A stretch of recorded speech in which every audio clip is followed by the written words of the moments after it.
Did you ever wonder why the middle C on a piano sounds completely different than the exact same note on a guitar? You probably didn't, because one weighs like 1,000 pounds and the other one's a guitar. So it makes sense that they would sound totally different. It's like you're asking, did you ever wonder why glue and milk don't taste the same? It's like, well, okay, I guess a different recipe, but that makes sense to me. So for this video, let's stick with the recipe topic and talk about the thing that I care most about in this world: Sichuanese cooking. Sichuanese cooking is all about balance, and most cooking is, but Sichuanese cooking deals with some really strong flavor profiles, some very intense flavors. You have spicy, numbing, sweet, sour, a little bit of smoky, floury, all completely in perfect balance with each other. And there's a lot of opportunity for your dish to go completely off the rails with the ingredients that you would use. If you use the right amount of Sichuan peppercorns, then you're gonna get like a slight numbing sensation on your tongue. But if you use too much, your dish is gonna taste like you licked a 9-volt battery. If you're using dark chincon vinegar, then that can easily add like a really nice sour sweet mix to it. But if you use too much and it's out of balance, it's just gonna taste like vinegar shrimp or whatever you're making, and it's gonna go straight to the trash. So dealing with all these strong flavor profiles and strong tastes, balance is crucial, and any one of those things getting out of line can ruin the whole dish. So a similar thing can be said about the overtone recipe for instruments. I heard it referred to that once as the overtone recipe, and I really liked it, and it made sense to me. So every single instrument is going to have its own overtone recipe, and instead of trying to explain, what is an overtone versus a harmonic versus a partial, we're going to kind of skip over a lot of that because I want this to make sense to as many people as possible. I'm going to try to avoid including too much math or physics in this video, but try to just really show you and help you understand how overtone recipes can affect the timbre of individual instruments. So the first thing we're going to do is load up the Golden Age Grand. This experiment will work with any piano that you have. So load up whatever you want if you're doing this experiment.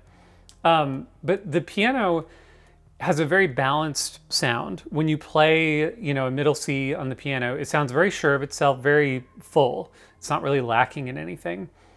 Why is that? I would argue this is because of the harmonic richness that a piano has. And you may or may not know this, but let this information into your brain, just accept it, that whenever you play a note on a piano, whenever you play a middle C, what you're actually hearing is not just one note. You're hearing the effect of a combination of many and actually infinite tones working together to make the one note. We learned in elementary school that if you want to make orange, you're going to combine red and yellow. This is kind of a similar thing, that to make a note, we need lots of other combinations of tones to make that note on a piano. But we're not actually consciously hearing, this infinite string of tones to make up the one note. Usually we're lucky if we can hear one or two of the overtones. But so even if theoretically you can understand this concept, it is pretty hard to hear. So I'm gonna, using the assistance of software, I'm gonna try to show you exactly what I mean. I pulled up an EQ called Frequency that lets you kind of look at where different frequencies fall and map them out on your keyboard. So let's take a look at that, and I will try to demonstrate the overtone series of the piano. Okay, so when I play a note, you're gonna see a bunch of different peaks pop up here. Here's 1, 2, 3, 4, 5, 6, 7, 8, 9, and then they go on forever. So we see the fundamental. These are the overtones, all these little spikes that we see. So what are some of these other spikes? What are some of these other notes that we're hearing in the overtone series? Well, I'm going to boost these one at a time. So let's hear the fundamental first.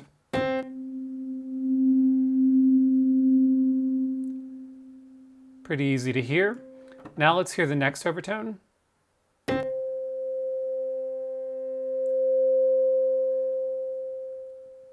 You hear that? It's a C an octave higher.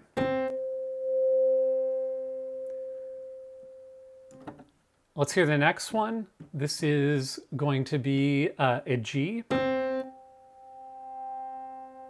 You hear that? Okay, and the next one, look down here, it's another C. And the next one, an E.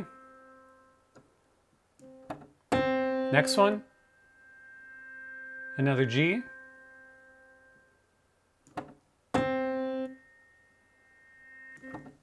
And a B flat. Interesting. So what do we notice already in this overtone series? When we play a C, the first overtones that we're getting are more C's, G's, E's, and a B flat. The B flat being the most interesting to me because it creates like a dominant chord that almost like it wants to be resolved to an F. The overtone series is going to move with the note. So we could do the same thing. If we did it with a D, it's going to be the same thing, just up a whole step.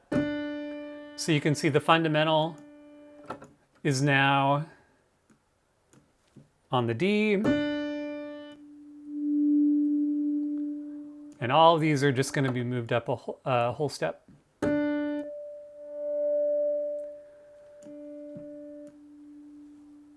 So if you know any music theory, and you don't have to know much, you will see why this is so interesting, that the overtones in a C contain a bunch of C's, G's, and E's. It makes a major triad. The reason this is so interesting, this is something that is just happening basically in nature.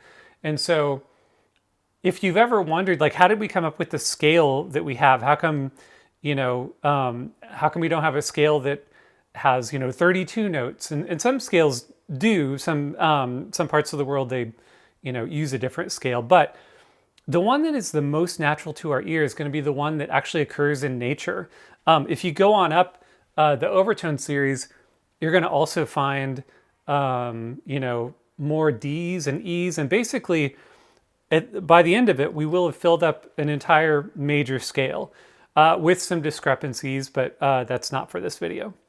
We could also reproduce this test using the human voice, although you're not going to get me to sing into this microphone for you, but we would see something very similar with the human voice. If I were to hum, a C, we'd see those same overtones showing up. But what about a vibraphone? If you've ever, used a vibraphone or worked with one, you may have noticed that it takes a little more care to find a way to mix a vibraphone, and I want to show you why. Let's play that same middle C, and look what we see. Where are all of our spikes? You see a few that are kind of scattered around here, but here's the fundamental, or the root, if you want to think of it that way, if that's easier. All right, now let's check where this other C is supposed to be. Nothing. All right, let's check where this G is supposed to be. Nothing. The first real spike that we see is around, right around 1K. And that's kind of like the first audible overtone that we're hearing. And then not much for until we get all the way up until around 2,637 hertz, it looks like, for this E.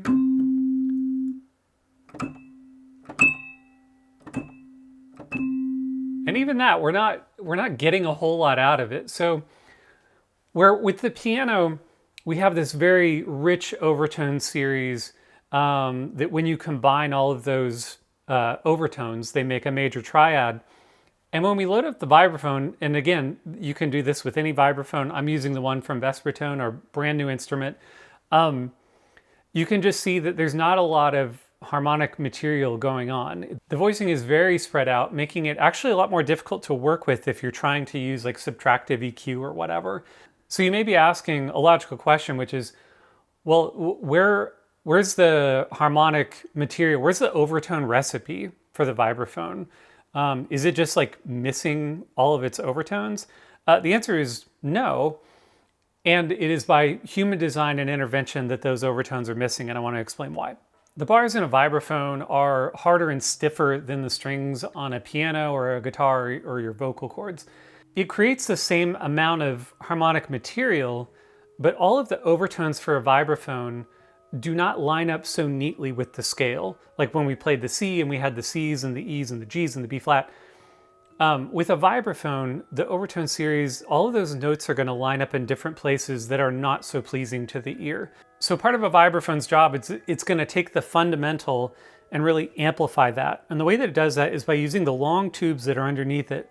It resonates at the same frequency as the fundamental and just makes it the loudest thing that you can hear. And that's done for each one of the notes on a vibraphone. So each bar gets its own tube underneath it that acts like an amplifier. And even the bars themselves on the underside, they've been kind of carved out underneath to try to assist with cutting down some of those non-ideal overtones. If you want to learn more about this, if you're interested, just Google inharmonicity, and it'll send you down a rabbit trail that's super interesting, but we're not going to touch inharmonicity too much right now. So back to our Chinese cooking example. Let's say that you're wanting to make a dish and it calls for dark Chinese vinegar, Sichuan peppercorns, garlic, ginger, chili oil, light soy sauce, and you're looking around and you only have half of those things. So should you go ahead and just make the recipe but leave off half the ingredients? Definitely not. What I would say is you should see what you can make with what you do have. And it's the same thing with the vibraphone. The way that you're going to work with it is different than a piano. You may have noticed before that, for the most part, pianos are not that hard to mix. Sometimes just a higher low pass filter will do a lot of the work for you. But a vibraphone can be tricky because it's just all of these, like every note that you play are just these tiny spikes of the fundamental. And so it makes subtractive EQing a lot harder because if you were to try to do narrow cutting right on the fundamental, it's just going to make that note basically disappear. So what you end up leaning on is more, technique and trying to evaluate where the space is in the mix and how to use it. Keeping in mind that a vibraphone is usually played with either 2 or 4 mallets. So if you're playing, chords on a vibraphone in your track where you're, using 8 fingers, that's going to be much more densely voiced than what would happen when you're really playing a vibraphone. And that's okay. Do totally whatever you want. But it can make it a little bit harder to mix compared to if you were taking a more minimal approach, only playing a few notes at a time. For all the demos that I made for Vespertone, sometimes I'm still playing pretty thick chords if the track allows for that. Some of the demos just had drums and bass, and then the vibraphone is mainly a lead instrument. That leaves everything kind of wide open. But if you're working on a track that has drums, bass, guitar, strings, piano, it can be a little bit harder to find space for really densely voiced vibraphone parts.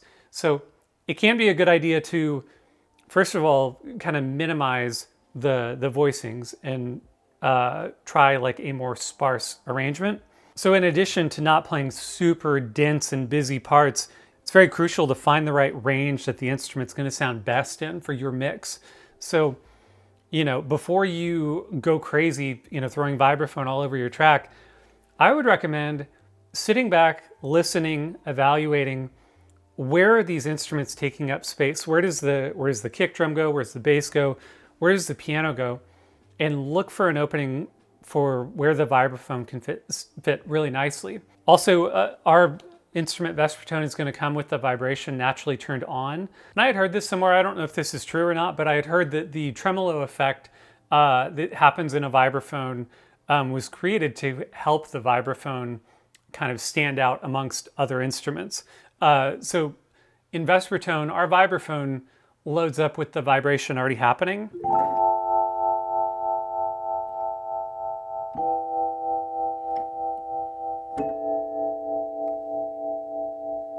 So those are my main suggestions for using vibraphone. Try to simplify the part and look at your sonic landscape in the track and see before you just start playing to see where the vibraphone might fit. This has been a lot of fun to talk about. I hope it was helpful to you. Vespertone is available for purchase now. Go to teletoneaudio.com, check it out.